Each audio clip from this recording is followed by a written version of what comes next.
अंबाजोगाईच्या मातीत जडणघडण झालेली संघर्ष कन्या तथा संत गजानन अध्यापक महाविद्यालयाच्या अध्यक्षा अर्थात विजयकुमार कोपले यांच्या मानसकन्या सौ शारदा गणेश पवार कदम यांचे पती श्री गणेश नेताजीराव पवार यांची तहसीलदार पदावरून उपजिल्हाधिकारी या पदावर पदोन्नती झाल्याबद्दल अंबाजोगाई शहरात कोपले परिवाराच्या वतीने भव्य नागरी सत्काराचे आयोजन करण्यात आले होते। या कार्यक्रमाचे अध्यक्ष म्हणून राजकिशोर पापा मोदी, तर या कार्यक्रमास दत्ता आबा पाटील, कमलाकर अण्णा कोपले, बालासाहेब दोडतडे, उद्योग बापू आपेगावकर, अनंत लोमटे, दाजीसाहेब लोमटे तसेच समस्त कोपले परिवार, मकरंद पत्की यांच्यासह अंबाजोगाई शहरातील विविध क्षेत्रातील मान्यवर व नागरिक या सत्कार सोहळ्यास उपस्थित होते। संग्राम महाराष्ट्राचा न्यूजसाठी अभिजित लोमटे, अंबाजोगाई। अशा प्रकारचं एखादं नातं असतं जे आपली मुलगी, आपला जावई याचा सत्कार तर कुणी करतो, तर रक्ताचं नातं असतं। परंतु असं नातं की ज्या नात्यामध्ये एखाद्या मुलीला आपली मुलगी मानणं आणि तिच्या आयुष्यातल्या सगळ्या घडणाऱ्या सुखदुःखांमध्ये कायम सहभागी असणं, तर असा प्रकार आपल्याला समाजामध्ये फार क्वचित पाहायला मिळतो। कोपले परिवाराची जी ब्रॉड मानसिकता आहे, त्या मानसिकतेचं दर्शन जे आहे ते आपल्याला या ह्याच्यातून पाहायला मिळतं। पवार साहेबांच्या या सत्कार सोहळ्यासाठी कोपले परिवाराच्या वतीने आता जमाई राजा म्हणून जे काही कोपले परिवाराने त्यांचा एवढा मोठा सोहळा आज सत्कार सोहळा ठेवला आहे। खरं तर या कोपले परिवाराच्या या सोहळ्यात संपूर्ण अंबाजोगाईकर सहभागी झालेले आहेत आणि आम्हाला आमच्या शारदाताईंचा सगळ्यांनाच अंबाजोगाईकरांना खूप मोठा अभिमान आहे। आणि आज यांची मानसकन्या कोपले साहेबांची आज सगळ्यांचाही दोघांचाही सत्कार अंबाजोगाईच्या वतीनं होतोय। आम्हाला खूप आनंद आहे।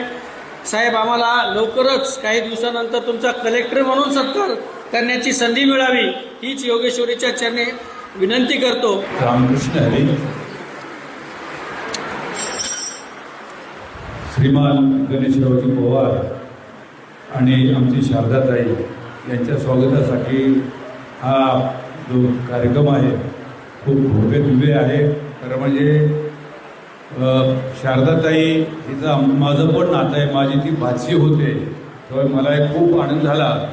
आणि विशेषतः शारदाताईचं जे लहानपण किंवा ज्याने जे त्यांच्या आयुष्याची सुरुवात झाली ही त्याचा मी साक्षीदार आहे। तेव्हा मला या निमित्तानं माऊलीचं एकच चरण आहे, येवलेसे रूप लावेले द्वारे आणि त्याचा वेरू केला गगनावरे, तेव्हा या दोन्ही दाम्पत्याचा वेरू असाच वरचोर वळजावा ही विठ्ठल चरणी प्रार्थना करतो। थांबतो। जय भगवंत।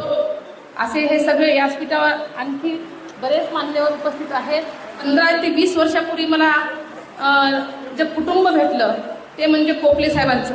आज 20 वर्ष झाले रोहनबाई आणि राहुलबाई माझ्या पाठीशी खंबीरपणे उभा आहेत। त्या दोघांच्या पत्नी आज प्रवलिका भाभी इथं आहे, रवीना भाभी इथं आहे। ह्या दोन्ही जणींनी जसं माझ्या सख्या भाऊजाईंनी काळजी घेतली पाहिजे अशा पद्धतीने माझ्या बाळाची काळजी घेऊन एवढंच नाही तर त्याचे व्हिडिओ, आता तुमचे बाळ हे करतायत, आता तुमचे बाळ ते करतायत, असे व्हिडिओ आम्हाला पाठवायचे। तुम्ही निवांत राहा, तुम्ही तुमचे कामं करा, इतकी काळजी ह्या कुटुंबाने घेतलेली आहे। माझ्या मुलीला जर अंबाजोगाई जायचं असं जर कुणी विचारलं कुठं जायचं तर ते डॅडी, मम्मी, राहुल भैया, रोहन भैया यांचं नाव सांगतात। असं म्हणतात ना, आईवडिलांनी जर चांगलं कर्म केलं तर त्याचं फळ चांगलं भेटतं।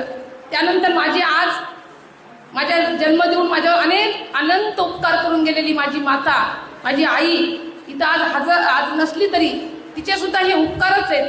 अतिशय प्रतिकूल परिस्थिती जरी मी मोठ्या घरची असली तरी मी त्याला विसरत नाही, कारण की आपण संघर्षामधून आलो। आपल्याला ईश्वराने जी परिस्थिती निर्माण केली त्यावेळेस त्या परिस्थितीमध्ये मला ज्या ज्या लोकांनी साथ दिली त्या लोकांना मी कधीही अंबाजोगाई विसरत नाही। डॅडीनी अख्खं घर, अख्खं सगळं त्यांचं पूर्ण वरचं खालचं सगळं अंगण फिंगण जावा येणारे एवढं स्वच्छ केलं। हे कुठलं प्रेम आहे? हे सगळं प्रेमाचं आहे। मी म्हणून डॅडी काय करायचं? नाही जावा येणार आहेत, नाही जावा येणार आहेत। इतके लाडके जावई गणेश पवार साहेब, तुम्हाला कुठली सासरवाडी भेटली असती पण आमच्या इतके लाडके साहेब कुठे झाले नसतात। एवढं प्रेम, सक्का सासू सासू तर कुणासाठी करेल, पण आज तुम्हाला हे मानलेले लोक एवढं करतात तुमच्यासारखे नशिबान जावाई आंबोजगाई तर दुसरे कोण नसतील.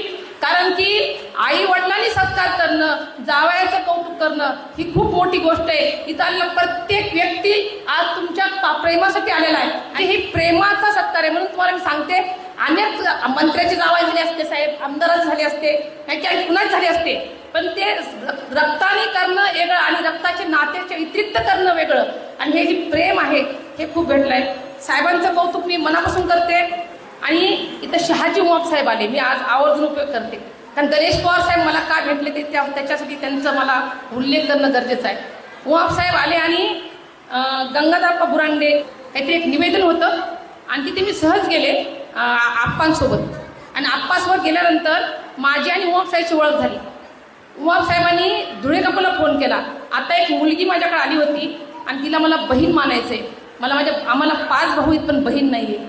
आणि तेव्हापासून आमचं नातं झालं उमाप साहेबांनी. आणि उमाप साहेबांनी सांगितलं, शारदाताई तुम्ही लव्ह मॅरेज लग्न करा की अरेंज मॅरेज?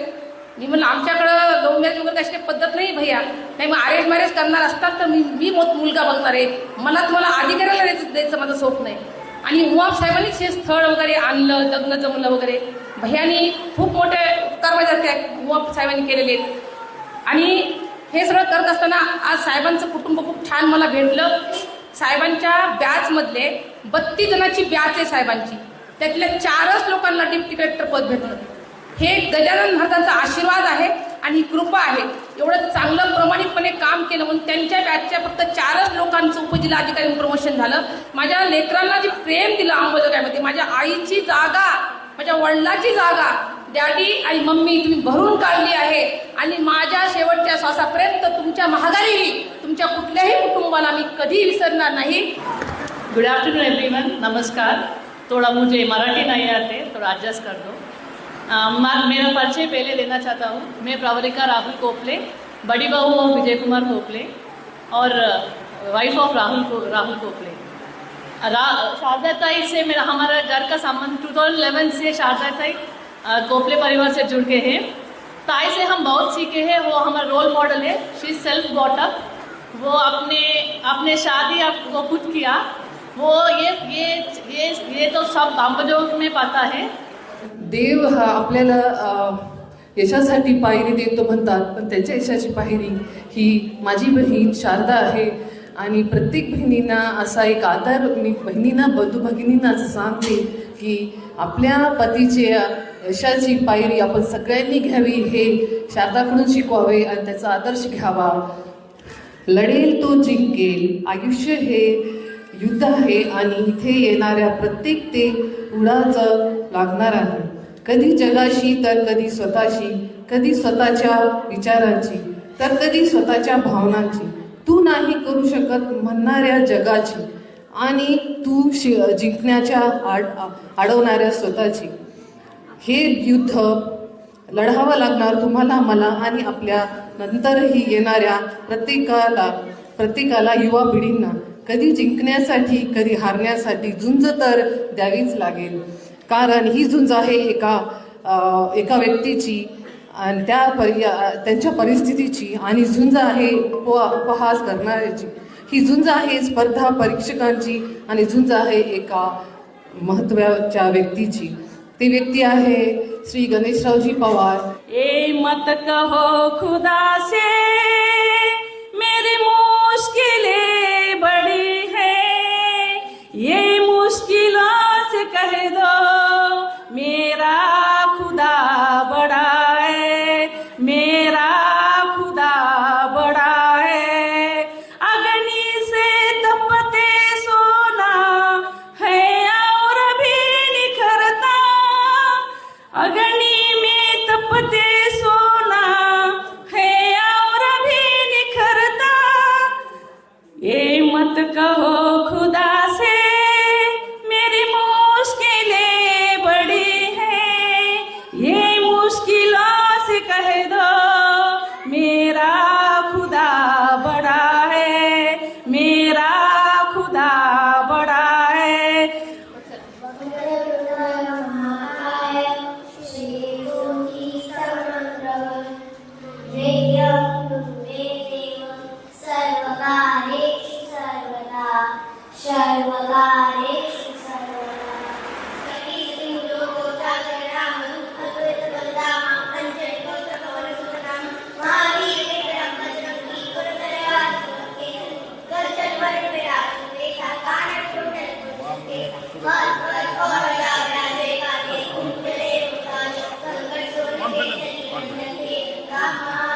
गणेश पवार साहेबांची माझी ओळख गेल्या 10-15 वर्षापासून आहे.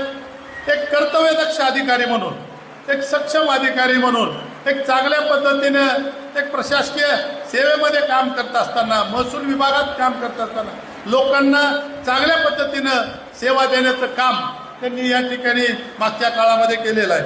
ते ज्यावेळेस शेगाव येथे तहसीलदार म्हणून होते त्यावेळेस गजानन महाराज मंदिराच्या अनेक विकासाच्या कामामध्ये त्यांचा खूप मोठा वाटा आहे की त्यांनी त्या ठिकाणी खूप चांगल्या पद्धतीनं संत गजानन महाराज मंदिराच्या विकसित करण्यामध्ये, ते वाढवण्यामध्ये त्यांनी खूप मोठं योगदान त्या ठिकाणी दिलेलं आहे. आणि त्या गजानन महाराजाच्या आशीर्वादाने नंतर ते मुंबई येथे त्या ठिकाणी अनेक वेगवेगळ्या मंत्र्यांकडं त्यांनी PS म्हणून, OSG म्हणून त्या ठिकाणी काम केलं. भुमरावजी त्या ठिकाणी संदीपानजी भुमरे साहेबाकडं तर ते कौटुंबिक सदस्य म्हणून त्या ठिकाणी ते होते. आज सध्या ते आशिष जयस्वाल यांच्याकडं PS म्हणून काम करताय. म्हणजे त्या ठिकाणी मंत्र्यांसोबत सुद्धा काम करत असताना खूप कसरत करावी लागते, त्यांचा विश्वास संपादन करावं लागतं आणि त्या पद्धतीचं काम करणारा एक कर्तव्यदक्ष अधिकारी, खूप असे कठीण परिश्रम घेऊन आपल्या पदाला न्याय देणारे व्यक्तिमत्व म्हणून त्यांची ओळख आहे. मी काल जेव्हा मंत्रालयातनं माझं काम आटपून मंत्री महोदय यांच्यासोबत त्यांना फ्लाईटला सोडल्यानंतर जेव्हा मी इकडे निघालो तेव्हा माझा एक मित्र म्हटला, तो OSD आहे, तो पण म्हटला तुम्ही कुठं चाललात? मी सांगितलं माझी सासूरवाडी आहे लातूर बीडमध्ये आणि मी तिकडे चाललो आहे. तर म्हटलं मराठवाड्यातला जावाई आहेस तर एक लक्षात ठेवायचं, तिथं गेल्यानंतर ते म्हणतील तेच ऐकायचं. आपल्याला जास्त बोलता येत नाही आणि जास्त बोलण्याचा प्रयत्न करायचा नाही. म्हटलं ठीक आहे. आणि दुसरी गोष्ट, तिथं गेल्यानंतर प्रत्येक वेळेस म्हणजे खूप छान जावयांचा पद म्हणून नाही परंतु जावई म्हणून सुद्धा मराठवाड्यामध्ये खूप चांगली जी प्रथा किंवा जावयांना इतका मान देण्याची जी आहे, खरंच ह्यामध्ये पहिल्यापासूनच मी खूप बारावतो. जेव्हा मी कॉलेजला होतो, जेव्हा माझा थेसिससुद्धा सबमिट झाला नव्हता, मी MSc ला होतो, त्यावेळेस मला मनात अचानक येऊन गेला आणि माझे रूम पार्टनर पण लातूरजवळ उदगीरचे होते. तर आम्ही मित्र खूप जवळचे. तर मी सहज विचारलं की चांगल्यापैकी म्हणजे लव्ह मॅरेज तर आपला काही विषयच नव्हता, परंतु चांगल्यापैकी पत्नी कुठे, कोणत्या आणि कोणत्या भागामध्ये? त्यांनी मला स्पष्ट सांगितलं मर्यादाशील आणि सगळ्या याचे जेव्हा संस्कार किंवा आपल्या घरांना एकत्र चालण्याचे, सर्व घरांना एकत्र घेऊन चालण्याचे, तर त्यांनी सांगितलं की मराठवाड्यातली मुलगी कर. आणि योगायोग जर बघितलं तर खरंच तसं झालं. आज माझा हा जो सत्कार झाला हा फार अनपेक्षित वाटला की मला वाटलं नव्हतं एवढ्या चांगल्या आणि मोठ्या स्तरावर करतील. यामध्ये म्हणजे कोपले परिवार पहिल्यापासून, आता मला जेव्हा मी इथे येतो, आम्ही सगळे माझे 2 छोटे मुलं त्यांना सांभाळण्यापासून तर मी बघितलं की त्यांचं नेहमी येण्यापासून मला लातूरला गाडी पाठवण्या, लातूरला रेल्वे स्टेशनला उतरलं की तिथून गाडी घ्यायला येते आणि पोहोचण्यापर्यंत जाते. मग कोणतंही काम असेल किंवा कोणतं प्रशासकीय कामाला आलो किंवा इतर कोणत्याही कामाला आलो तर त्यांचं नेहमी मी डॅडी, मम्मी, राहुल, रोहन, भाभी आणि प्रबलिका भाभी आहे, नंतर सर्वांचे एक आहे की त्यांच्या मला कुटुंबामध्ये मला जावई म्हणून त्यांनी जी पहिल्यापासूनच आताच नाही तर ती जी केअर घेतात ती केअर घेण्याच्या मला फार म्हणजे नेहमी भरभरून येतं. परंतु आज त्यांनी तर म्हणजे सत्कार एवढा मोठ्या प्रमाणात ठेवला होता याची कल्पना नव्हती. खरं म्हणजे शारदाचा आणि शारदाच्या मुळं जावयाचा सत्कार आमच्या भाग्यामध्ये आला की चांगला जावाई आम्हाला मिळाला, ह्याचा मनस्वी आम्हाला आनंद आहे. आणि जावयाला बी मी हे सांगतो की आमची शारदा तुमच्या भाग्यात आली म्हणून तुमचा सुद्धा आता वरचीवर चढत जाणार आलेख यशाचा. कारण काय, बायको कशी असावी, बायको कशी बी असली तरी बायकोच्या अधीन राहणारा नवरा, पण ही तर कर्तृत्वान मुलगी आमची तुमच्या पदरी आली, ह्याचं तुम्हाला तर तोंड भरून कौतुक तर करावंच लागेल. कारण ह्या जगाच्या पाठीवर बायकोचं नाही ऐकणारा माणूसच नाही. याच्यामध्ये गणेशराव आणि शारदाची जोडी, मला असं म्हणलं तर अति वावगं वाटणार नाही की ह्या जोडीला साक्षात गजानन महाराजांचे आशीर्वाद असल्यामुळं ही जोडी भविष्यामध्ये चांगलं काहीतरी करून दाखवेल, की या जोडीला आपल्या अंबेजोगाईकरांची वतीनं त्यांचं उत्तरोत्तर प्रगती होत जावी. आणि शारदाने इतके कॉलेजेस, आणि मला ह्या पुरी इंग्रजीमधून शिकवायला तुला वेळ का, हिच्यापाशी मास्तराचा कारखानाच आहे ना, म्हणजे BEd कॉलेज DEd कॉलेज म्हणजे मास्तराचा कारखानाच की. एवढं मास्तराचा कारखाना असून सुद्धा पुरीकडे इतकं लक्ष देते, त्यांचं इंग्रजीवरचं प्रभुत्व, आध्यात्मिक प्रभुत्व, ह्या सगळ्या गोष्टीकडं तिचं जातीनं लक्ष असल्यामुळं तिला भविष्यामध्ये काही कमी पडणार नाही. आता गणेशराव आमचे जावईच होतात, त्याच्यामुळं गणेशरावाला माझ्याकडून कधी काम पडलं नाही. परंतु म्हणजे आता मंत्रालयात काही म्हणजे आमचं आतबट्ट्याचं काही काम नसते, काही खरं काम असलं तर जरा हातभार लावीत जा. आता बरं का काय झालं, जावाई म्हणून करतीलच समजा, पण आता काय परिस्थिती बदलली म्हणजे आता नगरी तर बोलायचं ते, पण काही का असं ना, पण एक आम्हाला सुद्धा एक मंत्रालयात एक मोठा आधार तुमच्या वतीनं तुमच्या रूपानं आम्हाला तिथं मिळतोय. काम जरी नाही पडलं तरी आम्हाला सांगतात नाही ते गणेशराव जावाई, आणि तुमचा खरा लाभ आमच्या बायकोला होते, कारण तुम्ही शेगावच्या दर्शनाची सगळी सोय त्यांच्यासोबत जात्या तितक्या महिलांची सोय तुम्ही करता.